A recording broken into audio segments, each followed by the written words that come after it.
So I kind of believe that we're in like the cave painting era of computer interfaces. Like they're very kind of, they don't go as deep or as emotionally engaging as they possibly could be. And I'd like to change all that. Hit me. Okay.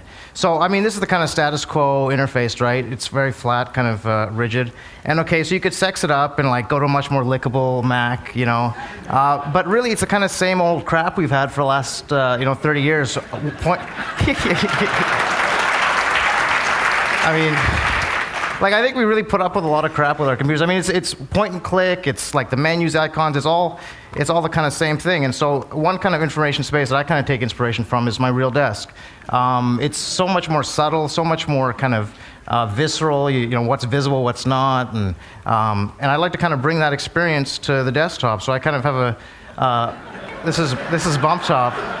It's kind of like a new approach to desktop computing. So you can bump things. They're all kind of physically, manipulable and stuff. And instead of that point and click, it's like a push and pull. Things collide as you'd expect them. Just like on my real desk, let me just grab these guys. I can turn things into piles instead of just the folders that we have. And once things are in a pile, I can browse them by throwing them to a grid, or flip through them like a book, or I can lay them out like a deck of cards. When they're laid out, I can pull things to new locations, or delete things, or just quickly sort a whole pile, just immediately, right? And then it's all kind of smoothly animated instead of these sort of jarring changes you see in today's interfaces. Also, if I want to add something to a pile, well, how do I do that? I just toss it to the pile and it's added right to the top in this kind of nice way.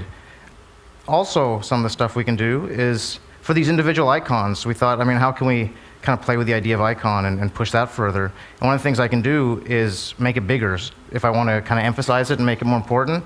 But what's really cool is that since there's a kind of physics simulation running under this, it's actually heavier. So the lighter stuff doesn't really move. But I throw it at the lighter guys, right?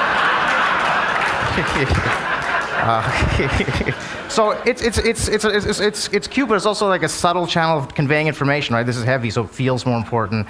So it's kind of cool. Despite computers everywhere, paper really hasn't disappeared because it has a lot of, I think, valuable properties. And some of those we wanted to kind of transfer to the icons in our system. And so one of the things you can do to our icons, just like paper, is crease them and fold them, just like paper to remember, something for later. Or if you want to be destructive, you can just crumple it up and toss it to the corner. Also, just like paper around our workspace, we'll pin things up to the wall to remember them later, and I can do the same thing here. And you'll see post-it notes and things like that around people's offices, and I can pull them off when I want to work with them.